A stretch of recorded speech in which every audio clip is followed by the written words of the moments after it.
დღით საღამოს 9 საათზე დღის მთავარ თემებს ჩემს კოლეგებთან ერთად მე თამთა სანიკიძე წარმოგიდგენთ. რამდენიმე წუთში თქვენ ნახავთ.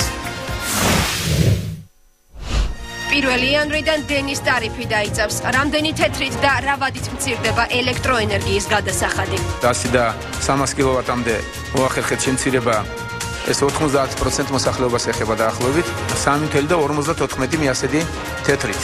მიმდინარეობს კიდევ დეტალების შესწავლა და არ გამოვრიცხავთ, რომ შესაძლებელი გახდეს უფრო მეტიც მოხდეს ტარიფის შემცირება. მე მგონი ეს არის მოტყუება ქართველი ამომრჩევლის. ოპერმუშაკებისთვის განკუთვნილი ძვირადღირებული მანქანები და ავტომობილების აუქციონი შინაგან საქმეთა სამინისტროში. რას ყიდის და რას ყიდულობს ღარიბაშვილის უწყება. სამინისტრომ პირველ ეტაპზე გადაწყვიტა 50 ერთეული ავტომანქანის რეალიზაცია აუქციონის წესით, რომელთა წინასწარი ღირებულება ჯამში დაახლოებით 3 მილიონ ლარს შეადგენს. 4-თვიანი იზოლაცია დასრულდა. პანამის ზღვაში ჩარჩენილი ქართველი მეზღვაურები სასტუმროში გადაიყვანეს.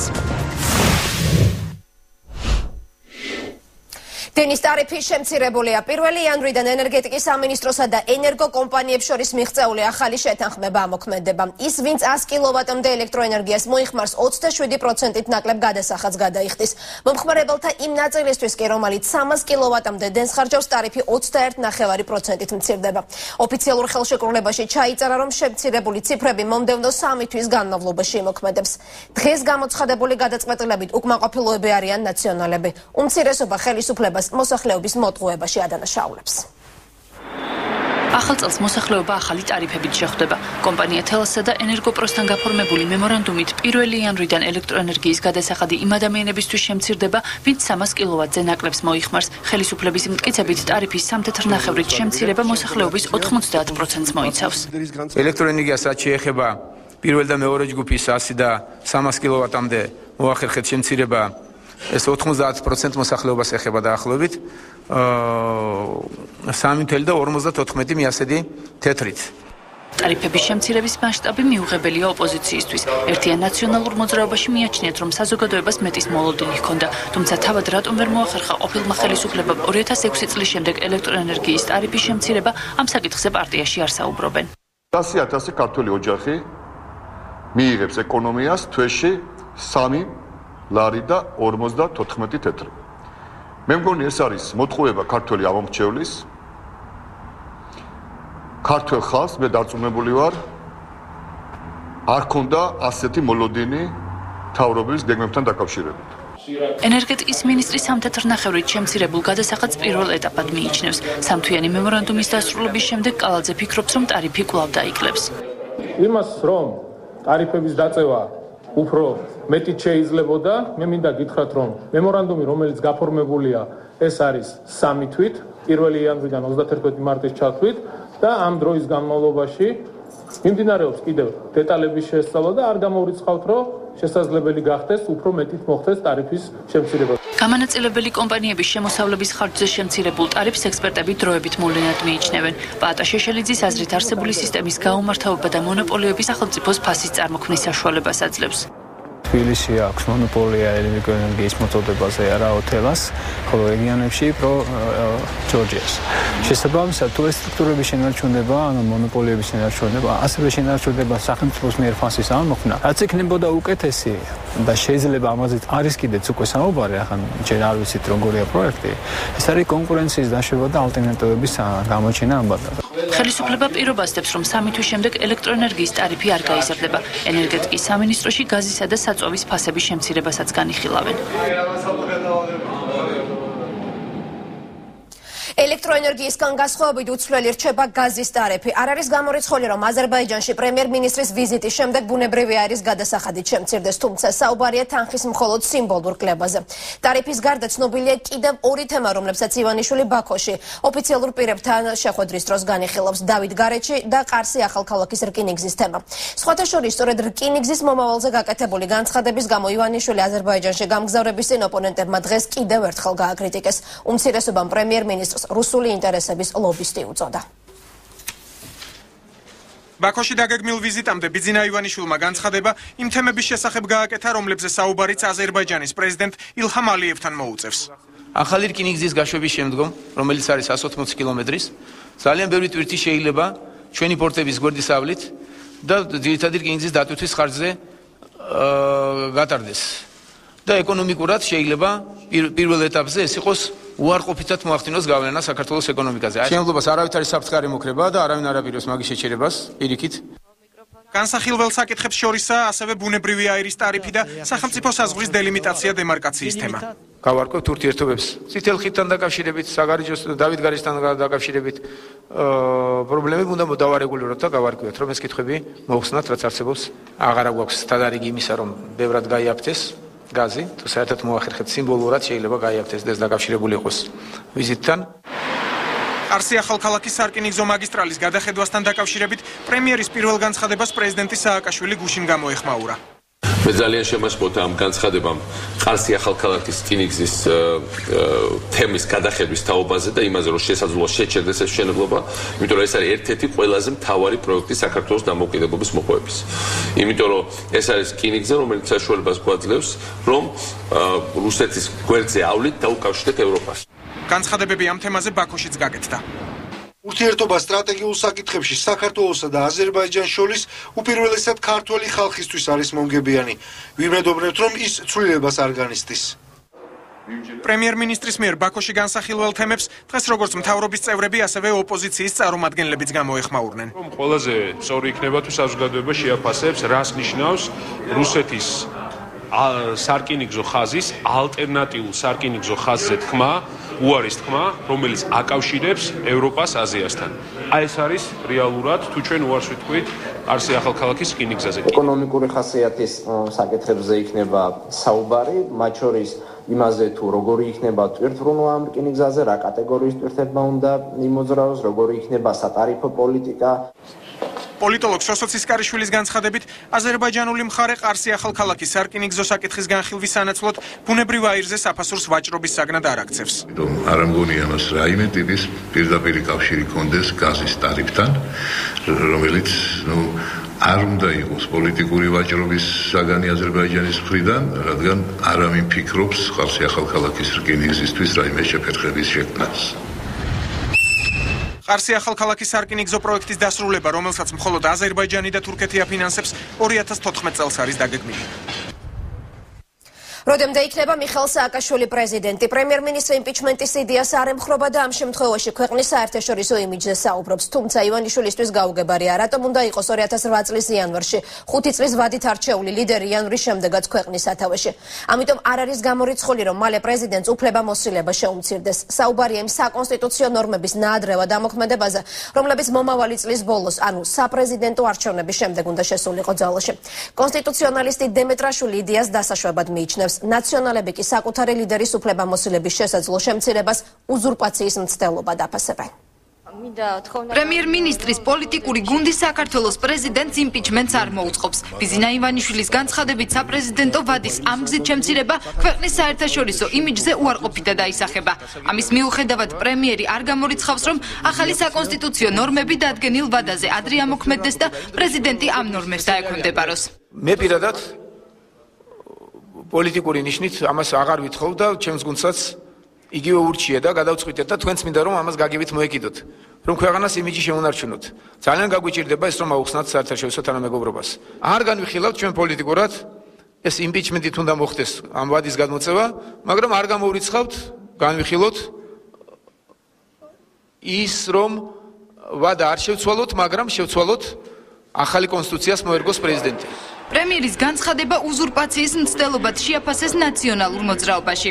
ძალიან ნათლად ჩანს ერთადერთი რაზეც ივანიშვილი ფიქრობს და ნერვიულობს არის მაქსიმალურად უზურპირება ხელისუფლებისა. მას უნდა აკონტროლებდეს აბსოლუტურად ყველაფერს, მას არ ჭირდება ოპოზიცია რეალური, რომელიც არსებობს და მას კრიმინალებს უწოდებს. კონსტიტუციის დარღვევაზე არა, მაგრამ ამ კუთხით მოსალოდნელ საკანონმდებლო ცვლილებებზე საუბრობს პარლამენტის ვიცე-სპიკერი. იქნება საკანონმდებლო ცვლილებები, რომელმაც შესაძლებელია სწორედ 2013 წლის ოქტომბრამდე შეზღუდოს გარკვეულ სფეროებში პრეზიდენტის კონტროლი. და ამას ის უნდა შეეგუოს. ეს არც კონსტიტუციას არ ღვევს, ჩვენ არ მივიღებთ არც ერთ კანონს, რომელიც იქნება კონსტიტუციის საწინააღმდეგო. კონსტიტუციონალისტ ავთანდილ დემეტრაშვილის თქმით, პრეზიდენტის 5 წლის ვადით არჩევა კონსტიტუციის 1995 წლის რედაქციით არის განსაზღვრული, თუმცა 2006 წელს შეტანილი ცვლილების მიხედვით საპრეზიდენტო არჩევნები მე-5 წლის ოქტომბერში უნდა გაიმართოს. თუ ორი ნორმა ერთმანეთს ეწინააღმდეგება, ძალაში არის ის, რომელიც უფრო გვიან არის მიღებული. გვიან არის მიღებული ის ნორმა, რომელიც ადგენს რომ ოქტომბერში. ამიტომ პრეზიდენტის არჩევნები უნდა ჩატარდეს რეალურად ოქტომბერში. თუ ჩვენ გვინდა კონსტიტუციის ახალი რედაქცია, ავამოქმედოთ უფრო ადრე, ჩვენ უნდა შევცვალოთ 2010 წლის 15 ოქტომბრის კონსტიტუციური კანონის მესამე მუხლის მესამე პუნქტი. ექსპერტები პრეზიდენტის იმპიჩმენტზე უარის თქმას დადებითად აფასებენ. რაც შეეხება საერთაშორისო ფაქტორს, საქმე იმაშია, რომ დღეს ბევრი საუბარია, როგორც ვიცით, თანაარსებობის აუცილებლობაზე, იმაზე, რომ ინსტიტუტები, რომლებიც არის საქართველოში სახელმწიფო ინსტიტუტები, უნდა მოიძებნოს რაღაც ფორმულა, რომლითაც ისინი ითანამშრომლებენ. მე ვფიქრობ, რომ ძალიან სწორი გადაწყვეტილება იყო ამასთან დაკავშირებით გაჟღერებული. დღევანდელი განცხადებების პარალელურად საკონსტიტუციო სასამართლოში 35 ორგანიზაციის მიერ შეგროვილი ხელმოწერები შევიდა. არასამთავრობოები საკონსტიტუციო სასამართლოს საპრეზიდენტო ვადებთან დაკავშირებით განმარტებებს თხოვენ. პრეზიდენტის უფლებამოსილების შესაძლო შემცირება ერთ-ერთი იყო იმ თემებს შორის, რომლებზეც ბიძინა ივანიშვილმა ჟურნალისტებთან შეხვედრაზე ისაუბრა. ერთთვიანი პაუზის შემდეგ პრემიერ-მინისტრი დღეს მედიას კიდევ ერთხელ შეხვდა. რუსეთთან ურთიერთობა, ქართული პროდუქციის რუსულ ბაზარზე დაბრუნება, სოფლის მეურნეობა და მისი განვითარებისთვის შესაქმნელი საინვესტიციო ფონდი, იანვრიდან დაგეგმილი რეფორმები და გრძელვადიანი სესხი ფერმერებისთვის. ეს არის დღევანდელ შეხვედრაზე განხილული საკითხების არასრული ჩამონათვალი.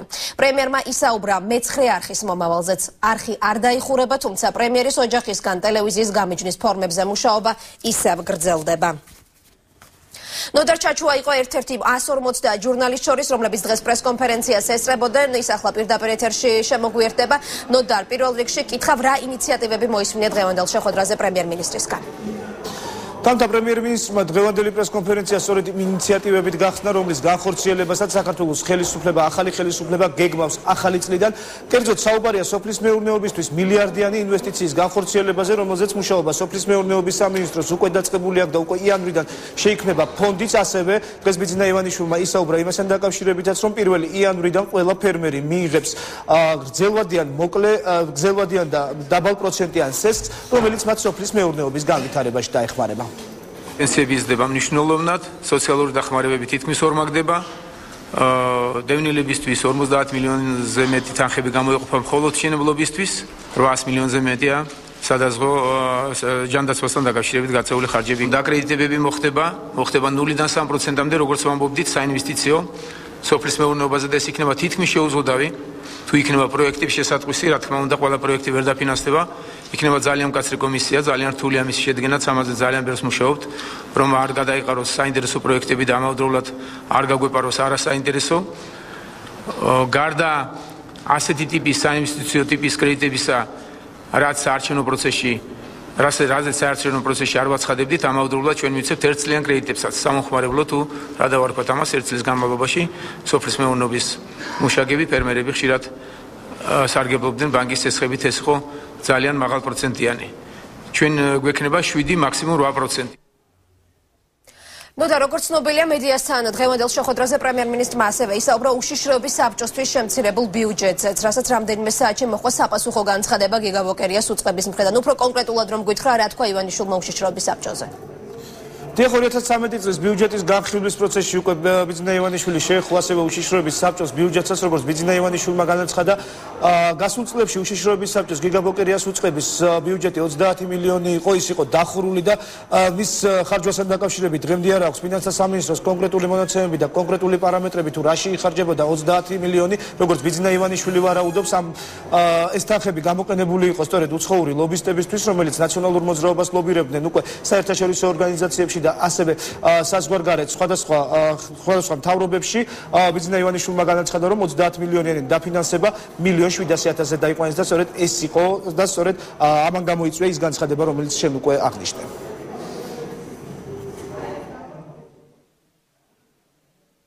ძალიან საინტერესოა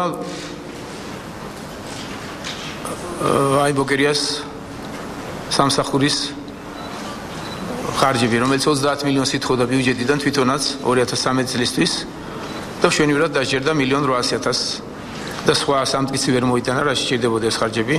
წინა წლებში ძალიან დიდი ფული ამ სტრუქტურიდან იხარჯებოდა სააკაშვილის ლობირებაზე.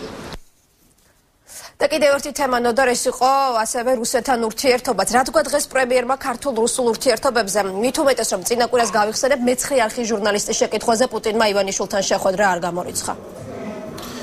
რუსეთთან ურთიერთობები და ახალი ხელისუფლების დამოკიდებულება სწორედ რუსეთ-საქართველოს კონფლიქტის მოგვარებასთან დაკავშირებით იყო ის თემა, რომელიც რამდენიმე ჟურნალისტ პრესკონფერენციაზე მყოფ, რამდენიმე ჟურნალისტს აინტერესებდა და ასევე და რამდენიმე შეკითხვა გაისმა ამასთან დაკავშირებით. ბიზნა ივანიშვილმა განაცხადა, რომ რუსეთთან ურთიერთობების პროცესში საქართველოს ახალი ხელისუფლება იყენებს უფრო მოთმინებით პოზიციას, ვინაიდან ეს პოზიცია არის ყველაზე გამართლებული და რაც დღეს ასევე შეკითხვა დაისვა პრესკონფერენციაზე პუტინთან შესაძლო შეხვედრასთან დაკავშირებით. ბიზნა ივანიშვილმა აღნიშნა, რომ ამაზე სურვილი არსებობს, თუმცა ეს ყველაფერი ჯერ გადასაწყვეტია საგარეო საქმეთა სამინისტროების დონეზე. მოთმინებით გავიაზროთ ის რთული პროცესები, სადაც ეს ორი ქვეყანა აღმოჩნდა. შეგვიძლია ჩიხურიც დავარქვათ მას, შესვლა იოლი იყო ძალიან, გამოსვლა იქნება ძალიან რთული. ჩვენ ვიქნებით კონსტრუქციულები ურთიერთობასთან და პრინციპულები რუსეთთან დაკავშირებით. რაც შეეხება რუსეთის პრეზიდენტის პრესკონფერენციას და საქართველოსთან დაკავშირებით გამოთმულ მოსაზრებას, მე ვფიქრობ, რომ იყო ფრთხილი და პოზიტიური, ძირითადში იყო პოზიტიური, რაც მისასალმებელია. რა თქმა უნდა, მეც მზაობაც და სურვილიც დიდი გამაჩნია პუტინთან შეხვედრის. მაგრამ ამას უნდა დარეგულირება, ამას უნდა მომზადება. მე ვფიქრობ, რომ ეს მოხდება ეს შეხვედრა, მაგრამ ვერ მოხდება ალბათ ძალიან სწრაფად. ძალიან ვცდილობ, რომ კატეგორიული არ ვიყო რუსეთთან დაკავშირებით. თუმცა საფუძველი შეიძლება ბევრი არსებობდეს. ძალიან ვცდილობ, რომ ჩვენ გქონდეს წყნარი, მოთმინებითი, თანმიმდევრული რიტორიკა. და ბოლოს ნოდარ კითხავ თემაზე, რომელიც მთელი მედიისთვის, განსაკუთრებით კი ჩვენთვის არის საინტერესო, მეცხრე არხის მომავალი. რა თქვა დღეს პრემიერ-მინისტრმა ამ თემაზე?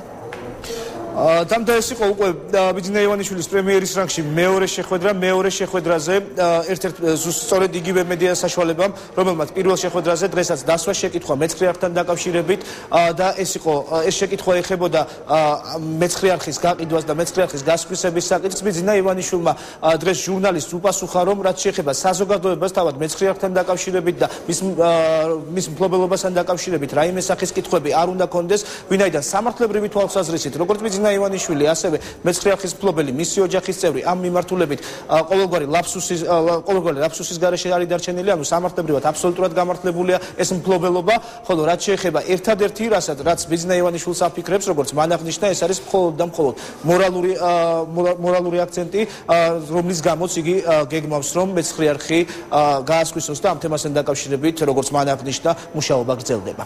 მეცხრე არხი უნდა დარჩეს აუცილებლად, მე დამარცხმუნეს ამაში მქონდა შეხვედრები დამოუკიდებელ ჟურნალისტებთან და ძალიან კატეგორიული პოზიცია აქვს და მე ყველაფერს ამისთვის გავაკეთებ, მაგრამ ამავდროულად ის კითხვები რაც შეება საზოგადოებაში, რომ პრემიერ-მინისტრს და მის ოჯახს არ უნდა ჰქონდეს არავითარი შეხება ტელევიზიასთან, ძალიან ვცდილობ და ვეძებ ფორმებს, რომ არ დავტოვოთ ეს კითხვები. მე თვითონ დავსე კითხვა მეცხრე არხთან დაკავშირებით, რომელიც გაერთიანდა ინფო9-სთან. მე თვითონ მაწუხებს ეს მორალურად, ესეთი ადამიანი ვარ, თორე თქვენში ეს არავითარ კითხვას არ უნდა იწოდოს, ზედმეტ არაფერი არ ხდება მეცხრე არხთან დაკავშირებით, ფუნქციონირებს ნორმალურად და ვერსად ვერ ნახავთ აგიტაციას ჩემსას ან ჩვენი გუნდისაც მეცხრე არხზე. მეცხრე არხი აუცილებლად დარჩება, მე ყველაფერს იმისთვის გავაკეთებ, რომ დარჩება და კარგი ტელევიზია იქნება. შევეცდები, რომ ეს თქვენ ის კითხვები, რაც მეც გამაჩნია და არ მომწონს, და მე თვითონ წამოვწია წინაპლანზე, მევე გავცე პასუხის, რომ აღარ დარჩეს კითხვები ჩემთან და ჩემს ოჯახთან დაკავშირებით. თამთა ეს იყო ის მესიჯები, რომელიც დღევანდელ პრესკონფერენციაზე ბიძინა ივანიშვილმა გააჟღერა. პრესკონფერენციის დამთავრების შემდეგ უკვე ივანიშვილი ჟურნალისტებს ერთი თვით დაემშვიდობა, ვინაიდან მორიგი შეხვედრა ჟურნალისტებსა და პრემიერის სწორედ ერთ თვეში ისევ გაიმართება.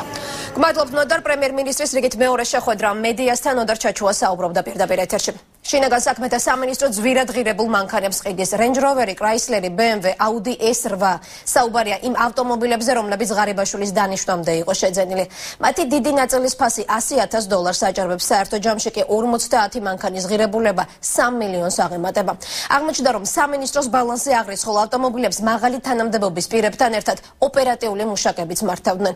გიორგი მანჯავიძემ დაათვალიერა აუქციონზე გასატანად გამზადებული მანქანები. რეპორტაჟში თქვენ ასევე ნახავთ, რომელი ავტომობილები იყიდა სამინისტრო გასაყიდის სანაცვლოდ.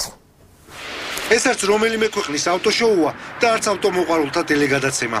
ეს ძვირადღირებული ავტომანქანები შინაგან საქმეთა სამინისტროს ყოფილი ხელმძღვანელობის ავტოპარკიდან მცირე ნაწილია, რომლის გაყიდვაც ძალოვანი უწყების ახალმა ხელმძღვანელობამ გადაწყვიტა. აქ წარმოდგენილია სამინისტროს ბალანსზე რისკული ძვირადღირებული და ელიტარული ავტომანქანები, რომელთა წლიური მომსახურება, ტექნიკური მომსახურება სამინისტროს უჯდებოდა $1,000,000 ლარზე მეტი. Range Rover-ი, Range Rover Sport-ი, Range Rover Vogue-ი, Mercedes S-კლასი, ML-ი, BMW X6, X5, M5 და Audi S8. პირველ ეტაპზე სარეალიზაციოდ სამინისტრომ 50 ძვირადღირებული ავტომანქანა გაამზადა. ზოგიერთის ფასი $100,000 აჭარბებს და საქართველოში მის ანალოგს იშვიათად ნახავთ. ძალიან კარგია, რომ შინაგან საქმეთა სამინისტრო მიიღო გადაწყვეტილება ასეთი ძვირადღირებული, საკმაოდ ექსკლუზიური ბიზნეს და პრემიუმ კლასის ავტომობილების გაყიდვის და ეს მანქანები ძალიან ბევრ ავტომცოდნეს და ავტოექსპერტს გააკვირვებდა. როგორც შინაგან საქმეთა სამინისტროში აცხადებენ, ამ ავტომობილების ტექნიკური მომსახურება ძალოვან უწყებას ყოველწლიურად $1,000,000-ზე მეტი უჯდებოდა. ავტომანქანები ძირითადად კონსტიტუციური უსაფრთხოებისა და ოპერატიული დეპარტამენტის თანამშრომლები სარგებლობდნენ. ჩვენი ფულით, თითოეული ჩვენთაგანის თანხით, თავის თავს მიცეს უფლება ასეთი ძვირადღირებული მანქანები შეეძინათ. გასაყიდი ავტომობილების ღირებულება $3,000,000-ზე მეტ შეადგენს. სამინისტროს ბალანსზე არსებული ავტომანქანები აუქციონის წესით გაიყიდება. მათ ნაცვლად სამინისტრომ უკვე შეეძინა 30 Toyota Land Cruiser-ი და 10-მდე Suzuki ავტომობილი. ახალი ავტომობილები სამინისტროს $2,000,000 დაუჯდა. მოსალოდნელი დაბრუნება სამთვიანი ლოდინის შემდეგ საქართველოს 12 მოქალაქე, რომელიც პანამაშია გაჩერებული სამშობლოში სავარაუდოდ დეკემბრის ბოლოს ჩამოვა. რამდენიმე წუთის წინ მეზღვაურები გემიდან სასტუმროში გადაიყვანეს. საგარეო უწყება პირობას დებს, რომ ეკიპაჟის ქართველი წევრების დაბრუნება ეტაპობრივად მოხდება. ნიგერის დროშის ქვეშ მცურავი ხომალდი მფლობელმა გემის სიძველის გამო შუა ზღვაში მიატოვა. მეზღვაურები კი საკვებისა და ხელფასის გარეშე დატოვა. ნახეთ ახალი ვიდეო მასალა, რომელიც ცოტა ხნის წინ პანამიდან Skype-ის საშუალებით მივიღეთ. სიჩუმე და სიმშვიდე ხო გემზე რაფერი არ მუშაობს. ეს არის ბოლო კადრები, რომელიც გემ მარია დელ კარმენ 2-ზე ქართველმა მეზღვაურებმა გადაიღეს. პანამის სანაპიროსთან 5 კილომეტრში 12 ქართველი იზოლაციაში 4 თვე იმყოფებოდა. მოდი აბა, რამდენია ტემპერატურა? 54. 54 და 5. რკინის ტემპერატურა, ოჩანს კარგად. გემზე ამოიწურა საკვების მარაგიც, ქართული ეკიპაჟის გუშინდელი სადილე მხოლოდ მოხარშული კარტოფილი იყო. აჰა. სარეცხი.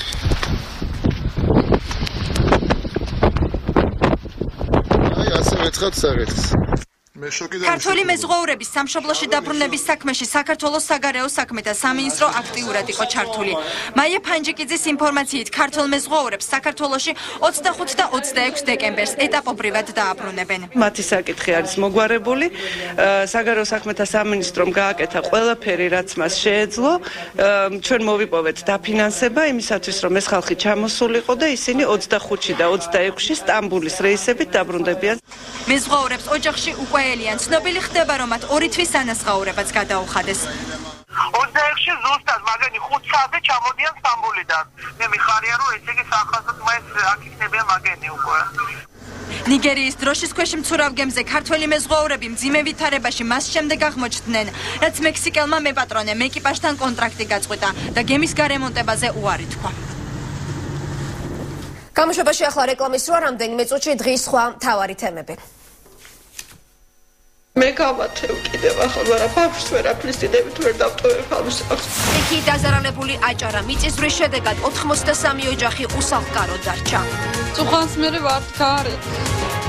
ვითხოვ ამ ხელისუფლებიდან დღეს რომელი საათია და ჩვენ დგავართ ქუჩაში. მე დღეს ვჭირდება ამ მთავრობიდან დახმარება. შეისწავლიან დადებენ დასვენას და ამ დასვენების შედეგად მიიღებს სამთავრობო კომისია სარალის ანაზღაურების ოდენობის შესაძლებლად გადაწყვეტილება.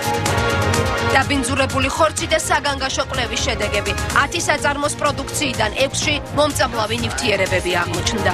მინდა გავამახვილოთ თქვენი ყურადღებით განსაკუთრებით რუსთავში ნაწარმი შპს გემრიელის მიერ ფინურ ძეგლში, სადაც აღმოჩენილია ღვთისმშობლის საფუძველი. აჭარასტიქიიდან მეორე დღეს აჭყვისი გვარა კონდიდი მხოლოდ ქობულეთის რაიონის ამ სოფლებში მიწის დროის გამო 83 სახლია დაზიანებული. ეს არის ბოლო მონაცემები, თუმცა დაზარალებულთა რაოდენობა ყოველ საათში იზრდება. ადგილობრივი ხელისუფლება მოსახლეობას დაზიანებული სახლების სასწრაფოდ დატოვებას თხოვს. ნახეთ რეპორტაჟი აჭარიდან, რომელიც გუშინ მიწის დროის ეპიცენტრი იყო. ქობულეთის რაიონის სოფელ კონდიდში მცხოვრები კუპატაძეების ოჯახი ერთ-ერთია, ვისაც გუშინდელმა მიწისძვრამ საცხოვრებელი სახლი დაუზიანა. მრავალშვილიანი ოჯახი ღამეს მეზობლებთან ათევს. ოჯახის დიასახლისი ამბობს, რომ სახლი ხელახლა ასაშენებელია, ოჯახს კი ამის სახსრები არ გააჩნია. მე გავათევ კიდევ ახლა, მაგრამ ბავშვს ვერაფრის დიდებით ვერ დავტოვებ ამ სახლში, ალბათ. ამ მეზობელთან რამდენ ხანს ვიქნები, არ ვიცი. თუმცა რაღაცა იყოს, რომ თავის შევაფაროთ მე და ჩემმა ოჯახმა. კუპატაძეების მსგავს მდგომარეობაში ქობულეთის რაიონში მცხოვრები 80-ზე მეტი ოჯახი აღმოჩნდა. გარდა იმისა, რომ მიწისძვრამ საცხოვრებელი სახლები დააზიანა, თითქმის ყველა ოჯახში დამატებითი სათავსო ნაგებობები დაინგრა და ზამთრისთვის გადანახული სურსათიც განადგურდა.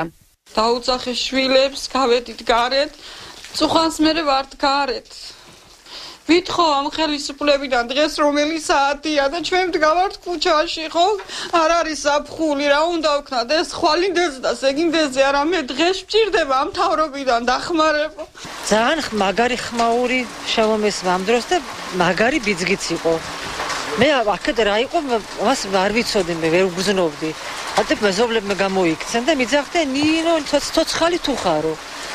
ხოდა მე რომ გამოვიხედა, თქვენაც ხედავთ, აქ სათავსო მქონდა, ქუხნა მქონდა, ცხელი წერტილები აქ იყო, ყველაფერი ზამთრის სარჩო, ყველაფერი აქ მიწასთან გასწორებული.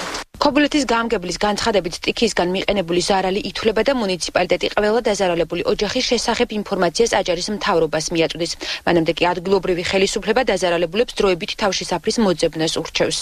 ჯანდაცვის სამინისტრის ხელმძღვანელობით შექმნილი სამთავრობო კომისია, სტიქიის შედეგების სალიკვიდაციო სამთავრობო კომისია.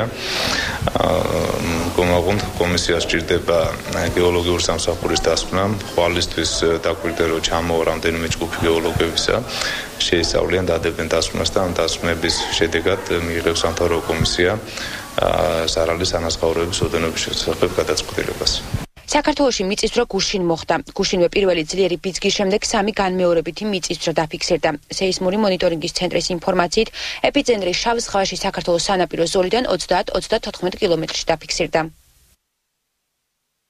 ყულებში გაფიცვა შეწყდა, ტერმინალის თანამშრომლები სამუშაო ადგილებს დაუბრუნდნენ. სხვადასხვა მიზეზის გამო დათხოვნილ ადამიანებს ხელშეკრულებებს ისევ გაუფორმებენ, გადაიხედება ხელფასების საკითხიც. ასეთია შეთანხმება, რომელსაც სამდღიანი გაფიცვის მონაწილეებმა სამთავრობო კომისიასთან და მენეჯმენტთან მიაღწიეს.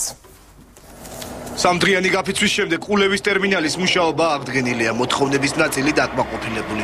ნაწილზე კი მსჯელობა გაგრძელდება. ჩვენ გარკვეულ პუნქტებზე შეთანხმებას მივაღწიეთ და იმედი გვაქვს, რომ მოლაპარაკების მაგიდაზე დანარჩენი პუნქტები შესრულდება. დიალოგის გზით სადავო საკითხების გადაწყვეტის მომხრეა ტერმინალის ადმინისტრაცია. მენეჯმენტში აცხადებენ, რომ მზად არიან დაინტერესებულ მხარეებთან, მათ შორის სახელმწიფო კომისიასთან თანამშრომლობისთვის.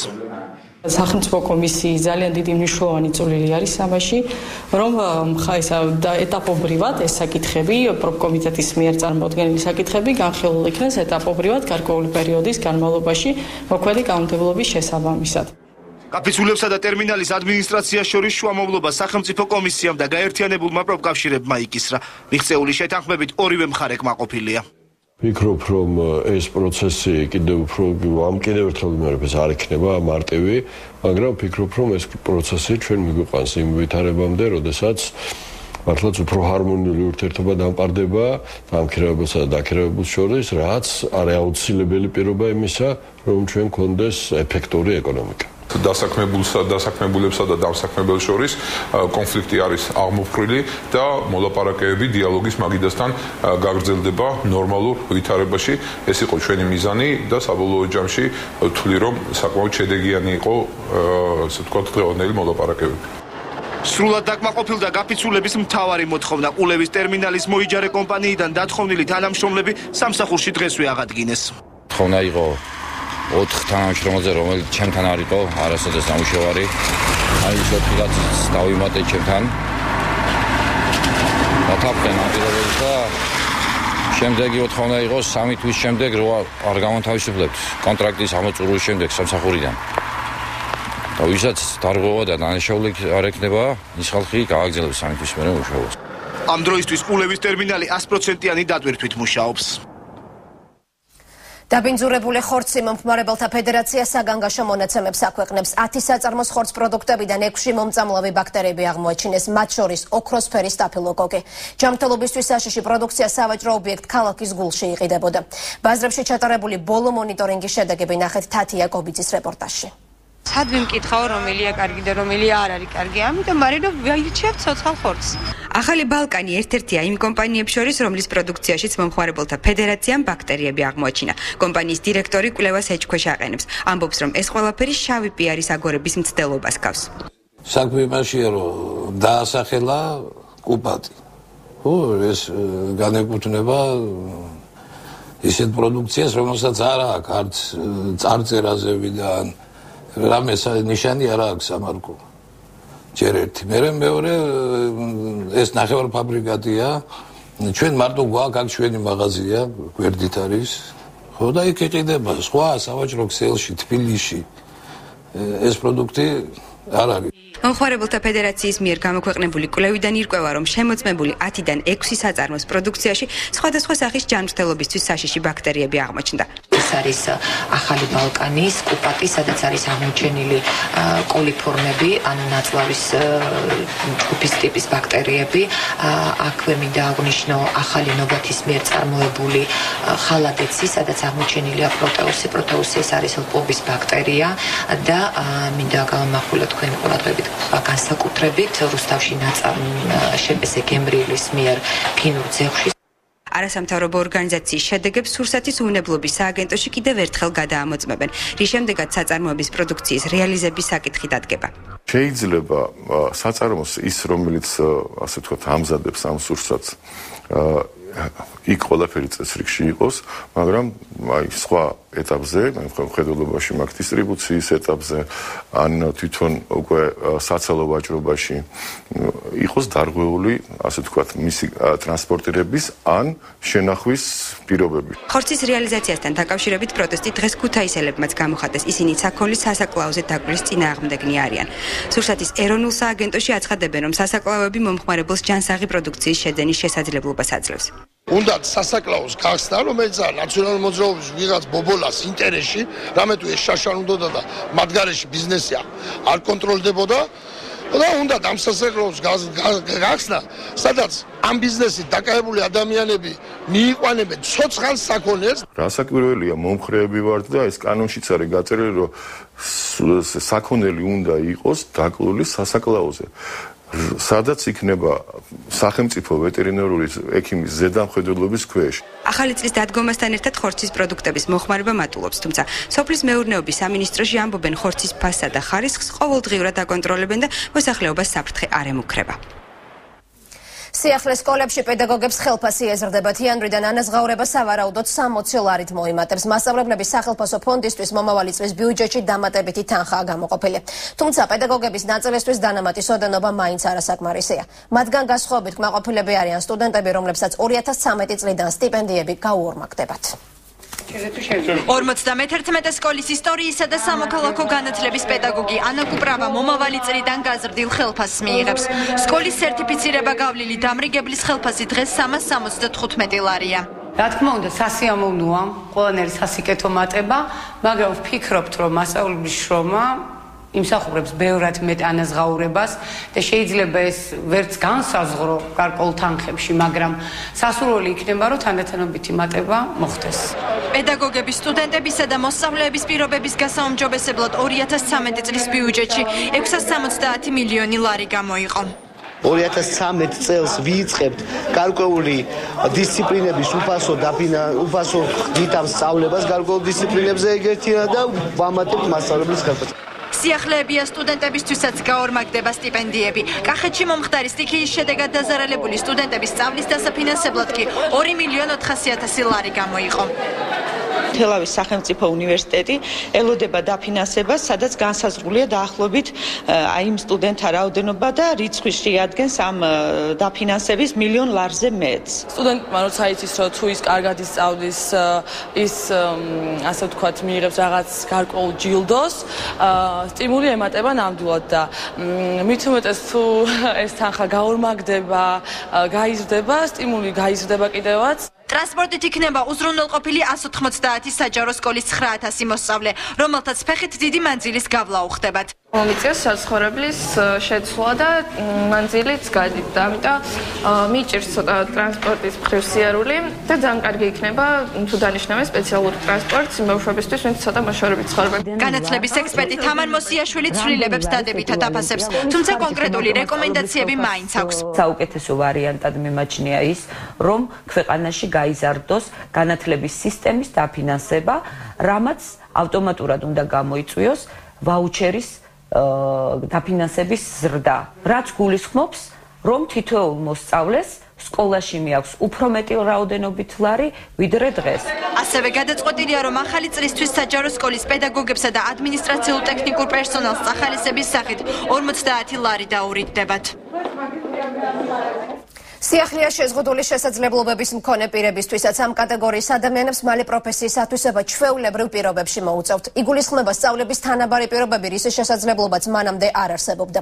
ნორვეგიის მთავრობის მიერ მხარდაჭერილ პროექტს უკვე მოჰყვა კრიტიკული რეაქციები არასამთავრობო სექტორში. მშვენივრად ვიმუშავებთ, მაგრამ ეკანოზაძის 22 წლის ქალიშვილს ანას სკოლის დამთავრების შემდეგ სახლიდან გასვლის საშუალება თითქმის აღარ ჰქონია. მას წლების წინ ცერებრალური დამბლის დიაგნოზი დაუსვეს. 19 წლისამ დაამთავრა სკოლა. იმის შემდეგ ვზივართ სახლში. ბევრი ბავშვია, ვინც არც სკოლაში არ დაყავთ. უნდა მიეცეს ამ ბავშვებს პროფესია, რომ დასაქმდნენ და მომავალი თავიანთი მომავალი თვითონ შექმნან. ეს მისცემს საშუალებას განსაკუთრებული საგანმანათლებლო საჭიროების მქონე ადამიანებს შემდგომ დასაქმდნენ და იყვნენ აბსოლუტურად დამოუკიდებლები წევრები საზოგადოებისა. განათლების სამინისტროს წარმომადგენელი ახალ პროექტზე საუბრობს, რომელიც ნორვეგიის განათლებისა და კვლევის სამინისტროს მხარდაჭერით საქართველოში მომავალი წლიდან დაიწყება. სამწლიანი პროექტი პროფესიულ სასწავლებლებში ინკლუზიური განათლების მეთოდების დანერგვას გულისხმობს, რაც თავის მხრივ განსხვავებული შესაძლებლობების მქონე პირთათვის განათლების თანაბარ პირობებს ნიშნავს.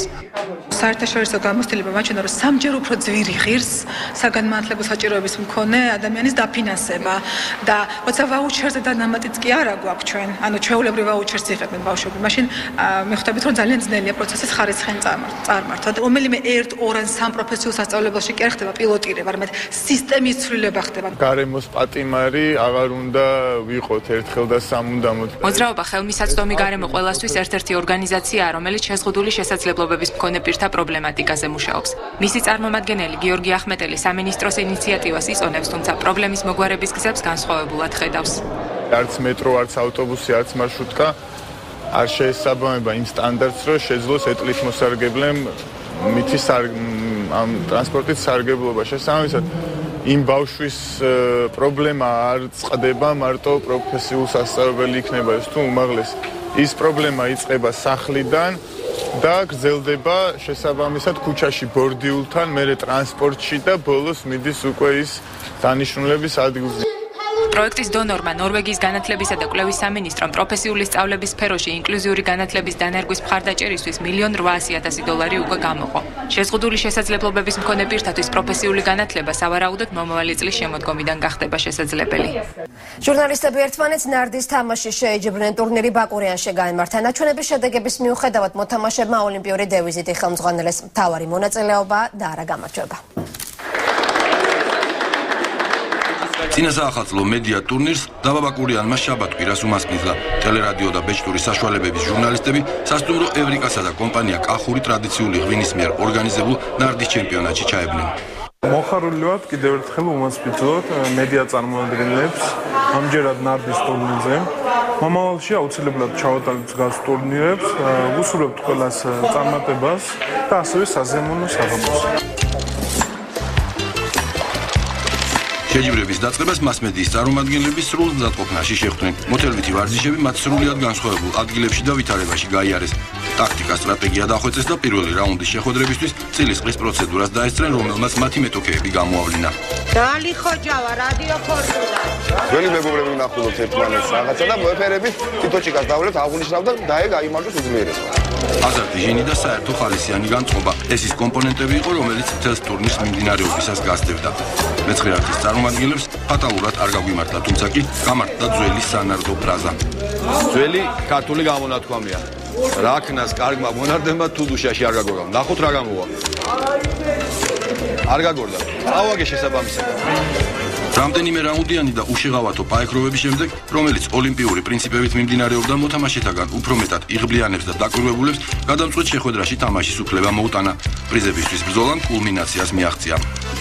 ჩვენს გაგვისცა სურვილი ჩავერთულიყავით ამ იდეაში და ჩავერთეთ კიდევაც როგორც ხედავთ და ძალიან მოხარულები ვართ რომ ვიღებთ მონაწილეობას ამ კონკურსში და მივესალმებით ყველა ესეთ ინიციატივას და ესეთი ინიციატივების განხორციელებას ყოველთვის ხარჯს დავუჭერთ.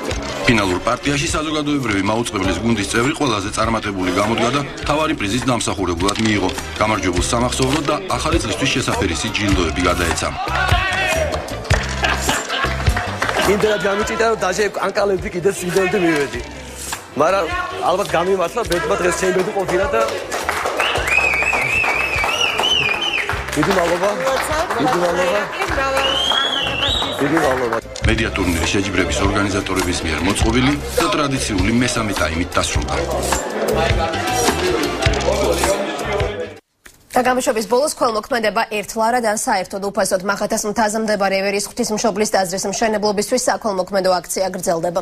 მონაწილეობა ნებისმიერ მსურველს ნებისმიერ ფასად შეუძლია. სამონასტრო კომპლექსს, რომელიც 2700 კვადრატულ მეტრზე აიგება, კათოლიკოს პატრიარქი საქართველოს ავტოპორტრეტს უწოდებს. გამარჯობა გენიჩა. მე აქ ზივარ ეხა დროებით, მე ვარ პაატა ბურჭულაძე. პაატა ბურჭულაძე მერტი საათით საინფორმაციო ცენტრის ოპერატორის როლი მოირგო და სხვადასხვა ინფორმაციასთან ერთად მოქალაქეებს აწვდიდა სიახლეს იმის შესახებ, თუ როგორ შეუძლია თითოეულ მოქალაქეს გახდეს ქველმოქმედი და ტაძრის მშენებლობაში მონაწილეობა მიიღოს. ძალიან ძნელი სამუშაოა მე რომ ვთქვით და ძალიან საფასურისგებლო, მაგრამ ძალიან კარგია მე გამიმართლა ახლა გიორგიმ დაარეკა, რომელიც დავითიანის წევრია და ძალიან აინტერესებდა როგორ იყო თან მშენებლობა. ტაძრის აღმშენებელი ნებისმიერ ადამიანს შეუძლია გახდეს. აქ არც თანხაა შეზღუდული და არც წევრთა რაოდენობა.